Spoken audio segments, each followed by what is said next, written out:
யூஸ்வலாக நிறைய பேசுவேன். ஃபஸ்ட் டைம் ரொம்ப எமோஷ்னலாக இருக்குது.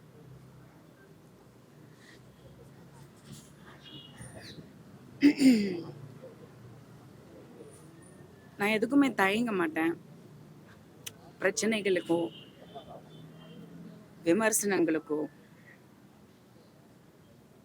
என்ன ஒரு சுச்சுவேஷன்னாலும் சமாளிச்சிடலாம் அப்படின்னு ஒரு தைரியம் எங்கேருந்தோ வரும், எப்போவுமே வரும். சூழ்நிலை, சந்தர்ப்பம், நம்மளை சுற்றி இருந்த மனிதர்கள், இதெல்லாம் தான் காரணம். இந்த படம் ஆரம்பிக்கிறது தமாஷா தான் ஆரம்பித்தோம். அது அப்படியே உருவாச்சு, அது அப்படியே நடந்துச்சு. எல்லாருமே ஒருத்தராக உள்ளே வந்தாங்க. எனக்கு சின்ன சின்ன டிஃபிகல்ட்டிஸ், ப்ராக்டிக்கல் டிஃபிகல்ட்டிஸ் எல்லா ப்ரொடியூசர்ஸும் டைரக்டர்ஸும் ஃபேஸ் பண்ணக்கூடியது. கொஞ்சம் வெளிநாடுன்னும் போது இன்னும் கொஞ்சம் ஜாஸ்தி இருந்திருக்கலாம். பணம் பற்றாக்குறை வரும், திடீர்னு பேங்க் அக்கௌண்ட் ஃப்ரீஸ் ஆகிடும். ஏன்னா நம்ம வெளிநாட்டில் ஷூட்டிங் பண்ணும்போது இந்த மாதிரி ப்ராக்டிக்கல் டிஃபிகல்ட்டிஸ் நிறைய வந்தது. ப்ரொடியூசர் அஃப்கோர்ஸ் ஜோவிகா வந்து அவ்வளோ ஒர்க் பண்ணாங்க. இதெல்லாம் நாங்கள் பேசிட்டோம். இது எல்லாருமே பண்ணுறது தான். பட் இன்னைக்கு இங்கே உங்கள் முன்னாடி எஸ்பெஷலி எனக்கு, நான் ஆக்சுவலி வந்து இன்னைக்கு இந்த ஸ்டேஜில் எனக்கு ஒரு புது அனுபவம் என்னன்னா, இந்த படத்தை ஆரம்பிச்சதுக்கப்புறம் எப்போவுமே சின்ன விஷயம்னா கூட நான் வந்து பதட்டமாவேன், எனக்கு கோவம் வரும், சிறுக்குன்னு கோவம் வரும். when it is not right எனக்கு இமிடியேட்டாக கோவம் வரும், ரியாக்ட் பண்ணுவேன். ஆனால் இந்த ஒரு படம் ஆரம்பித்து இன்னைக்கு இங்கே ரிலீஸில் நான் இங்கே நிற்கும் போது எவ்வளோ பிரச்சனைகள் இன்னமும் உங்களை பார்த்துட்டும் நான் சில விஷயங்கள் போய் பண்ணணும். எல்லா ப்ரொடியூசர்ஸும் பண்ணுறது தான்.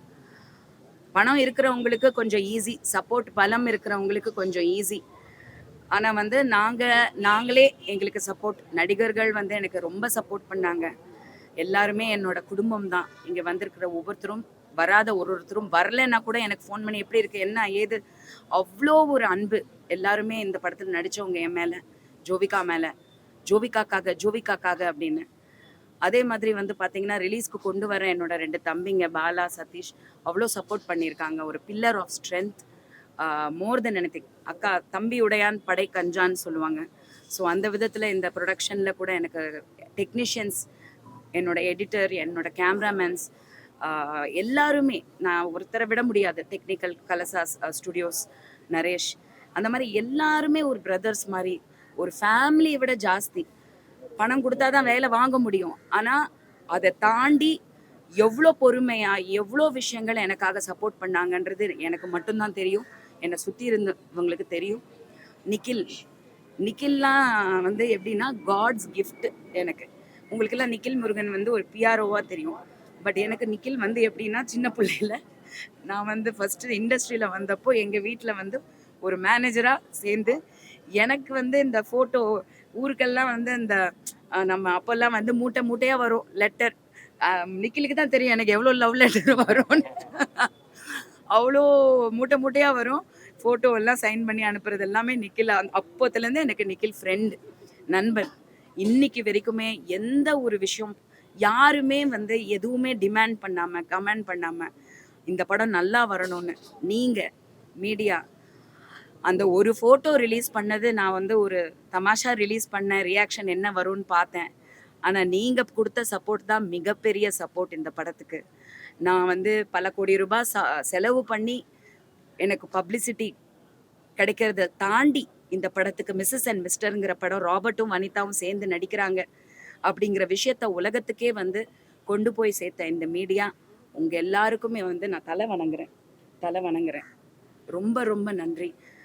அதை தாண்டி இப்போது இந்த சுச்சுவேஷனில் இங்கே நிற்கும் போது ரொம்ப எமோஷ்னலாக இருக்குது. ஏன்னா ஒரு மிகப்பெரிய ரிஸ்க் எடுத்திருக்கேன், எனக்கே தெரியும்.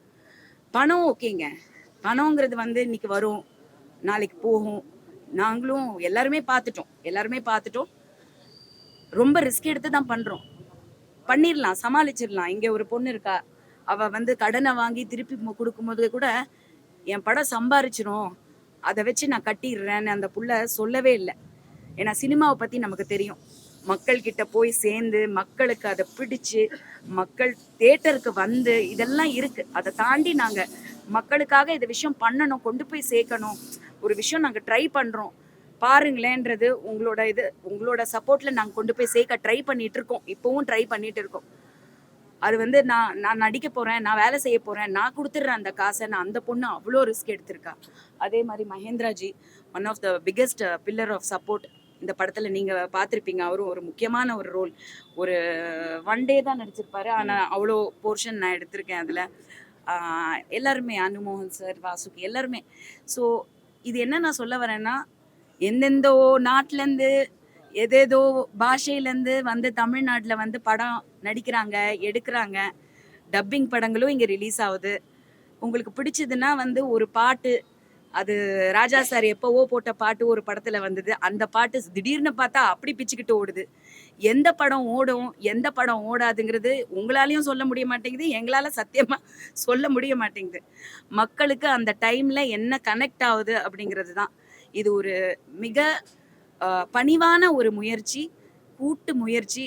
எல்லாருமே தமிழ் நடிகர்கள் தமிழ்நாட்டில் உட்காந்து இங்கே இன்ட்ரடியூஸ் ஆகி இங்கே நடித்து இங்கே தான் நாங்கள் இன்னும் டேக்ஸ் பே பண்ணிட்டு எல்லாருமே இங்கே இருக்கோம். வந்தாரை வாழ வைக்கும் தமிழ்நாடுன்னு சொல்லுறது ரொம்ப பெருமையாக இருக்குது. ஆனால் வந்தாரை மட்டுமே வாழ வைக்கும் தமிழ்நாடு ஆக்கிடாதீங்க தயவு செஞ்சு. நான் கை கூப்பி கேட்குறேன், தமிழ் மக்களே, வந்து படத்தை ஒரு வாட்டி தியேட்டரில் வந்து பாருங்க. என் மேலே எவ்வளோ நான் அன்பு வச்சுருக்கீங்க. எனக்கு இன்னைக்கு வந்து நான் இந்த இடத்துல நிற்கிறேன்னா அதுக்கு ஒரே காரணம் உங்களோட அன்பு, மீடியாவோட அன்பு மட்டும்தான், என் ஃப்ரெண்ட்ஸோட சப்போர்ட். தயவு செஞ்சு தியேட்டர்ஸ்க்கு வாங்க. ரொம்ப எமோஷ்னலாக இருக்குது. ஏன்னா ஒரு டைரக்டருங்கிறது சாதாரண ஒரு விஷயம் கிடையாது. மிகப்பெரிய பொறுப்பு எடுத்திருக்கேன். ஆனால் நான் தப்பு பண்ணியிருக்கலாம், ரைட்டு பண்ணியிருக்கலாம். இது ஃபர்ஸ்ட் அட்டெம்ப்ட். இது வந்து என்னை வந்து கட்டுப்படுத்தாது. பட் அதே சமயத்தில் அதை நான் தப்பு பண்ணியிருக்கேனா ரைட்டு பண்ணியிருக்கேனான்னு சொல்கிறதுக்கு உங்களுக்கு மட்டும்தான் உரிமை இருக்குது. மீடியா ஆகிய உங்களுக்கு கண்டிப்பாக அந்த உரிமை இருக்குது. விமர்சனங்களை எழுதுங்க, கொண்டு போய் மக்கள்கிட்ட அந்த விஷயத்த சேர்த்துருங்க. அது நல்லா எழுதுங்க, இல்லை குறைய கூட எழுதுங்க. மக்கள் வந்து என்ன இப்படி எழுதியிருக்காங்களே வந்து பாருங்க. அந்த பணம் உங்களுக்கு பெரிய பணம் தான், ஆனால் அந்த பணம் இல்லை அப்படின்னா சினிமாவே இல்லை. தயவு செஞ்சு பெரிய படங்களுக்கு மட்டும் வரவேற்பு வருது, ஓப்பனிங் வருது. படம் நல்லா இல்லை அப்படின்ட்டு உடனே போயிடுது, பஸ் போயிடுது. ஹீரோ படங்கள் எவ்வளோ கோடி லாஸ் ஆகுது. ஆனால் நாங்கள் வந்து ஹீரோ படம் எடுக்கலை, ஒரு ஒரு ஒரு நியாயமான பட்ஜெட்டில் தான் எடுத்திருக்கோம். நீங்கள் ஒரு வாட்டி தேட்டருக்கு வந்தீங்கன்னாலே நாங்கள் பொழைச்சிப்போம். தயவு செஞ்சு வந்து பார்த்துட்டு உங்களோட விமர்சனங்களையும் கமெண்ட்ஸும் கண்டிப்பாக கொடுங்க. அதான் சொல்கிறேனே, உங்கள் அன்பு தான் நாங்கள் எதிர்பார்க்குறோம். பணம் காசுன்றது இவ்வளோ சம்பாதிக்கணுன்றதுக்கு இந்த படத்தை எடுக்கலை. உண்மையாக லாஸை பற்றி யோசிக்கலை, வருமா திரும்பின்றதை யோசிக்கலை. ஏன்னா உடம்புல தெம்பு இருக்குது, மனசில் திடம் இருக்குது, தமிழ்நாடு இருக்குது, சினிமா இருக்குது, பொழைச்சிக்குவோம், எல்லாருமே பொழைச்சிக்குவோம். ஆனால் உங்கள் அன்பு மட்டும்தான் எங்களுக்கு வேணும். Thank you madam. முதல்ல வாழ்த்துக்கள். ஃபர்ஸ்ட் அம்மா படம் போட்டு அப்புறம் அப்பா போட்டோ போட்டுட்டு அதுக்கப்புறம் உங்களுடைய இது லான்ச் பண்ணீங்க, பெரிய விஷயம். அதுக்கு அவங்க டைரக்டர் என்ன, ப்ரொடியூசர் என்ன சொன்னாங்க? அவங்க என்ன சொல்லுவாங்க, சின்ன வயசு போட்டோஸ்லாம் எடுத்ததுல பார்த்து என்ன சொன்னாங்க? ஓ, நான் குழந்தையா இருந்ததா அது கண்டுபிடிச்சிங்களா? நான் தான். ஆமாம், அது வந்து எனக்கே ஆச்சரியமாக இருந்தது. ஆமாம், அது வந்து நான் பிறந்து ஒரு 2 இயர்ஸ்க்குள்ளே 1.5 வயசு இருக்கும்போது வந்து வனிதா ஃபிலிம் ப்ரொடக்ஷன்ஸ் எங்கள் அப்பா அம்மா ஆரம்பிச்சது சென்டிமெண்ட்டாக. ஸோ அதில் வெற்றி தோல்வி எல்லாமே பார்த்துருக்காங்க. ஆனால் வந்து எம்ஜிஆர், சிவாஜி, ரஜினி, கமலும் அதில் தான் எடுத்தேன். பட் அந்த பர்டிகுலர் அந்த ஓப்பனிங்கில் பூஜை பண்ணது வந்து அந்த வீடியோ இல்லை. பட் அது ரீசெண்டாக தான் எங்களுக்கு கிடச்சிது. இது வந்து ப்ரொடியூசர் அடம் பிடிச்சி அதை எப்படியாவது கரெக்ஷன் பண்ணி, ஏன்னா அது கொஞ்சம் இதுக்கு மேட்ச் பண்ணுறது கொஞ்சம் கஷ்டமாக இருந்தது. ஒரிஜினல் வீடியோ கிடைக்கல. பட் அது என்னோட டிஐ ஆர்டிஸ்ட் ரகு சாரை ரொம்ப தேங்க் பண்ணோம். அவ்வளோ சின்சியராக எனக்காக ஒர்க் பண்ணாங்க, அவ்வளோ எஃபர்ட் எடுத்திருக்காங்க. ஸோ அவர் வந்து அதை ரெடி பண்ணி அந்த பண்ணது வந்து எனக்கு ஐ திங்க் அந்த ஆடியோட கேட்கும் போது ரொம்ப சந்தோஷமாக இருந்தது. அது தேங்க்ஸ் டு ப்ரொடியூசர் ஜோவிகா தான். கண்டிப்பாக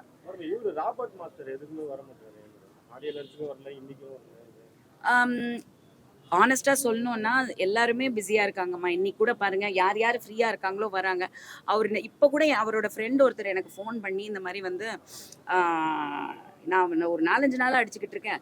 ஃபோன் ஸ்விட்ச் ஆஃபாகவே இருக்குது. ஏதோ நம்ம படத்தோட ஓவர்சீஸ்க்கு பேசுகிறதுக்கு எனக்கு கால் பண்ணாங்க.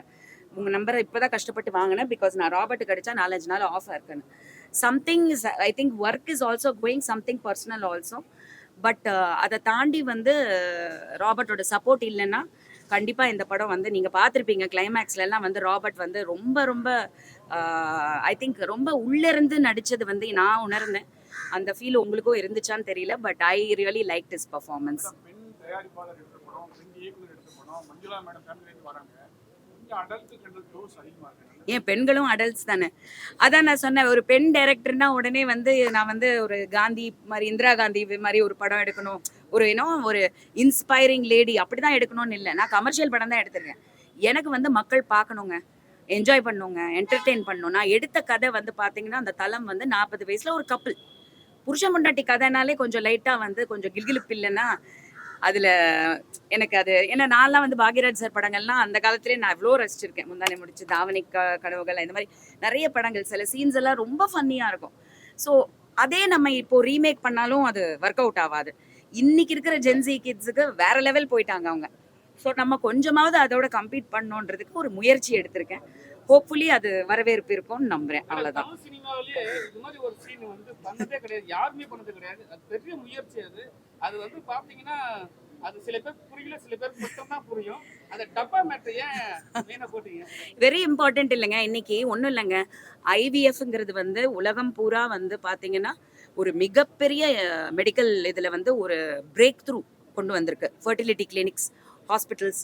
ஏன்னா அப்படி ஒரு சுச்சுவேஷன் உருவாயிடுச்சு உலகம் பூராவே.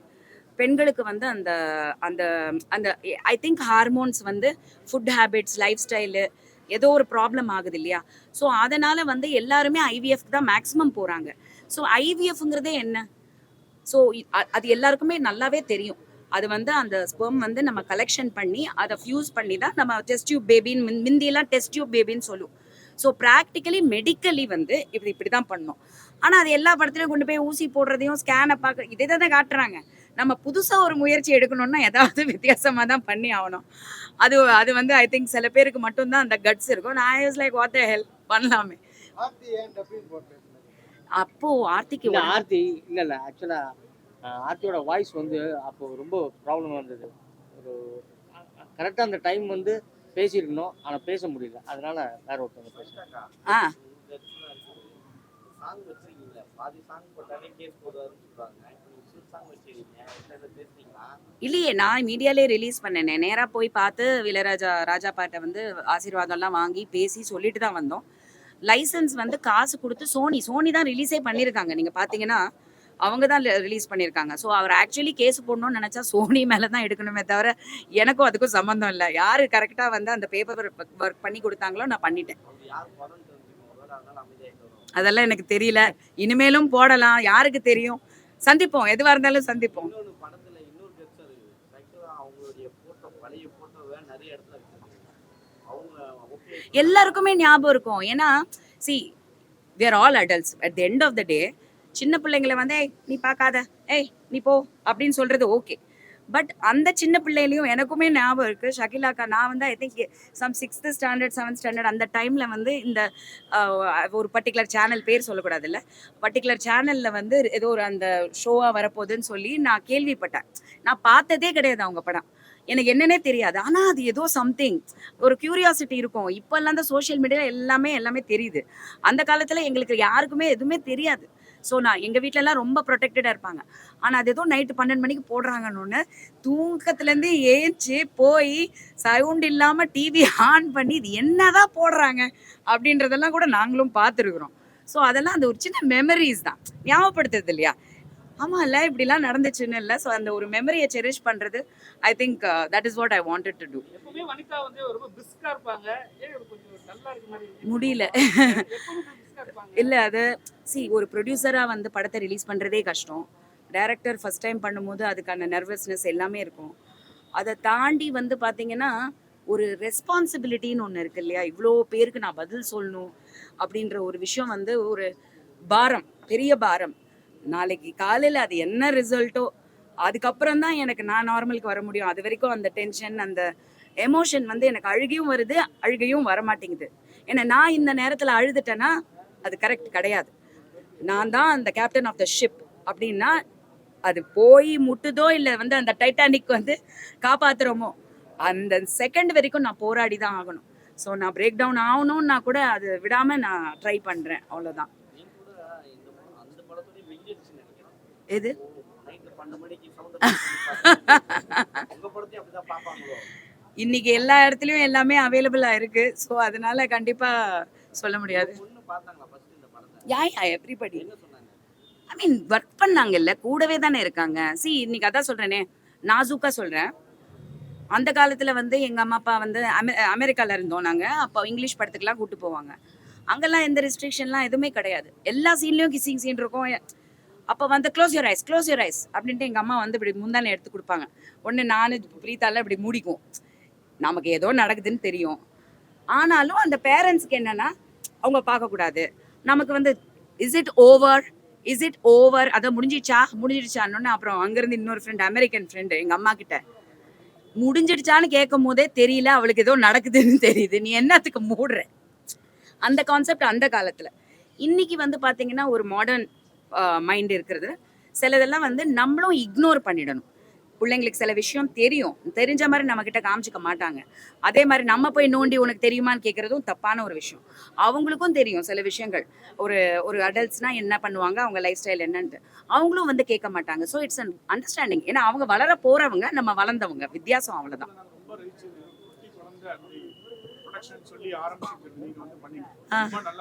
தேங்க்யூ. நானே அவரோட காப்பி ரைட் தான், அதனால ஒன்றும் பிரச்சனை இல்லை. நீங்க லாஸ்ட் சீன்ல சொல்லுவீங்க, நாங்களாம் இங்கே தான் இருப்போம், எங்கெல்லாம் தெரியலையா அப்படின்ற மாதிரி ஒரு சொல்லியிருக்கீங்க தமிழ் டைரக்டர்ஸ்க்கு. உண்மையாலுமே உங்களெல்லாம் அவங்க கண்ணுக்கு தெரியலையா தமிழ் இண்டஸ்ட்ரியில? இப்போ நீங்க இங்க கண்டிப்பா ஆமா.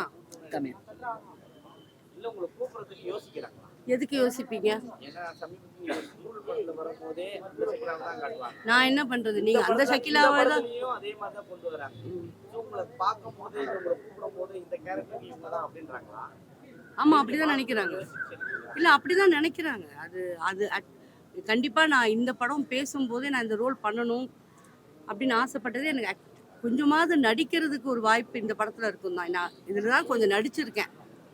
ஸோ அது ஒன்று தான். பட் மற்றபடி இப்போ என்ன பிரச்சனைனா, இப்போ இருக்கிற காமெடியன்ஸ்க்கு நான் வயசில் பெரியவ, அவங்களுக்கு ஜோடியாக பண்ண முடியாது. கவுண்டமணி டைம் அப்போ நான் ரொம்ப சின்ன பொண்ணு, அப்படியும் பண்ண முடியாது. ஸோ நான் ரெண்டும் கெட்ட டைம், அது 70s பிறந்தது தான் என் தப்பு. இல்லை இப்போ எல்லாம் கரெக்ட் ஆகிடும். ஊர்வஷி அக்கா வந்து நெக்ஸ்ட் ஸ்டேஜுக்கு போயிட்டாங்க. இப்போ ஒரு குட்டி ஊர்வஷி இண்டஸ்ட்ரிக்கு கிடைச்சிட்டாங்க. ஆனால் அதை யூஸ் பண்ணணும். திரும்பியும் வந்து நீங்கள் கேரளாலேருந்து கர்நாடகாலேருந்து மட்டும்தான் கூட்டிகிட்டு வந்து நான் வாய்ப்பு கொடுத்தாங்கன்னா ஒன்றும் பண்ண முடியாது. படத்துலயே சொல்லியிருப்பாங்க, மோகன்லால் மம்முட்டி எல்லாம் வச்சு காலி பண்ணிட்டு சொல்லிருப்பாங்க. அது மென்ஷன் பண்ணி போட்டீங்களா நீங்க? அதுதானே உண்மை. அது அவங்களுக்கே தெரியுமே. அதுதானே உண்மை, அவங்களுக்கே தெரியுமே. மம்முட்டி சார், மோகன்லால் சாருக்கே நல்லா தெரியும். வெள்ளிக்கிழமை ஷகிலாக்கா படம் வருதுன்னா டிஸ்ட்ரிபியூட்டர்ஸ் தள்ளுவாங்க. இது வந்து இண்டஸ்ட்ரியில எல்லாருக்குமே தெரிஞ்சு நானே கேள்விப்பட்டிருக்கேன் குழந்தையில. அதை தான் நான் வந்து அதை திரும்பி ஞாபகப்படுத்தணும். மலையாள லேடி சூப்பர் ஸ்டார் அப்படிங்கிறத வந்து நான் என்னோட தம்பி பாலா நடிச்சிருக்காங்க, ஸ்ரீனிக் ப்ரொடக்ஷன்ஸ். ஆமா ஆமா. ரொம்ப ஆனா முதல்ல என்ன பார்த்தப்பல இருந்து அக்கான்னு கூப்பிட்டவர் தான் இப்போ வரைக்கும் அக்கான்னு தான் கூப்பிடுவாரு சீனுக்காக.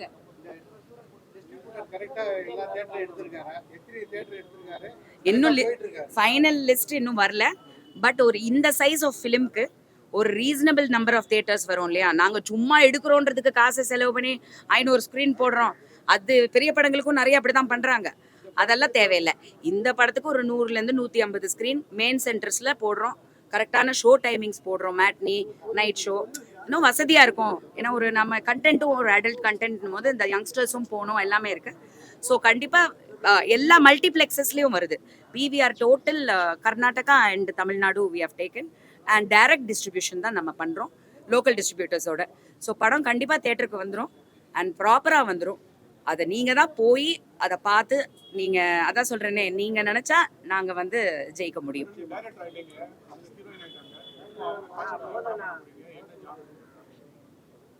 ஜோவிகா வந்து எனக்கு தெரியல. தமிழை பொறுத்த வரைக்கும் சத்தியமாக இன்னைக்குமே வந்து எவ்ரிடே ஒரு 2 படம் ஜோவிகா வச்சு ஒரு நல்ல கதை தான் சொல்கிறாங்க. லைனு கேட்கும் போது எனக்கு ரொம்ப அழகான ஒரு கதையாக இருக்கு. ஆனால் அது 2வது 3வது படமாக இருக்கணும். இன்ட்ரோடக்ஷனுக்கு எடுத்த உடனே அந்த மாதிரி படம் வந்து நாம அந்த ஜோவிகாவை வந்து கொண்டு வர விரும்பல, மாட்டி விட விரும்பல. தப்பாயிடும், ஒரு பாரம் ஆயிடும். அவ்வளோ தேவையில்லை. ஒரு ரெகுலர் படத்துல ஹீரோயினா உள்ள இன்ட்ரடியூஸ் ஆனதுக்கு அப்புறம் அதுக்கப்புறம் அவங்க என்ன வேணா பண்ணா அது மக்கள் ஒத்துக்கிட்டாங்கன்னா பிரச்சனை இல்லை. ஸோ மக்கள் ஃபர்ஸ்ட் வந்து அவளை வந்து ஒரு ரெகுலர் ஃபிலிம்ல பார்க்கணுன்றதுக்காக, நல்ல படத்துக்காக, ஒரு நல்ல ப்ரொடக்ஷன் ஹவுஸ், ஒரு ஹீரோ படம், எனிதிங் ஃபைன். கரெக்டான இன்ட்ரோடக்ஷனுக்காக தமிழ்ல வெயிட்டிங். தெலுங்குல பண்றாங்க, அது நடக்குது. பட் இதுக்காக நாங்க வெயிட்டிங். ஸோ அகைன் தமிழ் ஹீரோயின்ஸ்க்கும் வாய்ப்பு கொடுங்க. அது தான் திரும்பி சொல்ல வேண்டியதா இருக்கு. திரும்பியும் எங்கேயோ தான் போறாங்க, நான் என்னங்க பண்றது? மேடம், புதுசா வரும்ல, இப்ப வந்து உங்க பொண்ணு நீங்களும் பார்த்துருப்பீங்க, பொண்ணை கூட ட்ரோல் பண்ணியிருப்பாங்க, ஏசி பையன் வச்சு கூட ட்ரோல் பண்ணிக்காதீங்க, என்ன தோணுது? இது வந்து விஜய் வந்தப்போ நான் சொல்றேன், விஜய் சேதுபதி பையனை பத்தி நான் பார்த்தேங்க. உடனே ஒன்று சொல்றேன், என்னோட எக்ஸ்பீரியன்ஸ்ல சொல்றேன். இன்னைக்கு ட்ரோல் படப்படுற அந்த பையன் வந்து ஒரு மிகப்பெரிய வந்து ஒரு தளபதி மாதிரி ஒரு ஸ்டாரா மாறுறதுக்கான அறிகுறி தான் அது. உண்மையா சொல்றேன். ஏன்னா நமக்கு என்ன டேலண்ட் இருக்கு. அந்த பையனை பார்த்தப்போ சூர்யா சேதுபதி எனக்கு வந்து விஜய் வந்து நாளைய தீர்ப்பு அந்த டைம்ல இருந்த மாதிரி தான் எனக்கு தோணுச்சு. அப்படிதான் எனக்கு தோணுச்சு. விஜய் படம் வந்து தியேட்டர்ல ரிலீஸ் ஆனப்போ நாங்களே ஒரு படத்துக்கு போயிருந்தோம். Vijay was also there. We went for some Coimbatore மாப்பிள்ளையோ சம்திங். அந்த டைம்ல தேவா ஐ திங்க் ஏதோ ஒன்று வந்திருந்தது, சந்திரலேகா வந்த டைம்ல. அப்போ சத்தியமா கொசு இப்படி அடிக்கிறாங்க, அப்படி கிண்டல் பண்ணியிருக்காங்க விஜயோட ஃபேஸை. அதை நான் கண்ணால பார்த்துருக்கேன், காதால கேட்டிருக்கேன். விஜய்க்கே இது தெரியும் எவ்வளோ விமர்சனங்கள் வந்ததுன்னு. அதை தாண்டி ஓடி போராடி இன்னைக்கு வந்து ஒரு தளபதியா, ஒரு வருங்கால ஒரு முதல்வரா பார்க்குற அளவுக்கு ஒரு கட்சிக்கே தலைவரா வந்து அவர் வந்து உட்காந்துருக்காருன்னா அதுதான் சினிமா, அதுதான் தமிழ்நாடு மக்கள். அன்பு வச்சுட்டாங்கன்னா அவங்க கைவிட மாட்டாங்க. அதுக்கு முயற்சி மட்டுமே திருவினையாக்கும். சூர்யாவுக்கு வந்து நான் சொல்றது என்னன்னா, அதை மைண்ட்ல ஏத்திக்கிட்டு அந்த பையன் போராடி அவங்க அப்பா மாதிரி அவங்க அப்பாவோட பெரிய ஹீரோவா வரணும். அதே தான் ஜோவிகாக்கும். நயன்தாரா வந்த புதுசுலயோ இல்லை த்ரிஷா வந்த புதுசுலயோ யாரும் நீங்க எல்லாரையும் தான் பேசியிருக்கீங்க. இப்போ பார்த்தா பழைய படம் பார்த்தா என்ன இப்படி இருக்காங்கன்னு நமக்கே தோணும். அந்தந்த ஏஜ் வளரட்டும். எல்லாருமே அந்தந்த ஏஜ்ல இருந்து வளர்ந்து ஒரு வெற்றிக்கு பின்னாடி இன்னொரு வெற்றி. ஒரு ஏஜ் வரும்போது ஆட்டோமேட்டிக்கா எல்லாருமே ஒரு மெச்சூரிட்டி கிடைக்கும். அப்புறம் வயசாயிடுச்சுன்னு வீங்க. சின்ன வயசுல வந்தா இப்படி சொல்லுவீங்க, கொஞ்சம் இதை வந்தா ஏதாவது ஒன்று சொல்றீங்க, என்ன பண்றது சொல்லுங்க.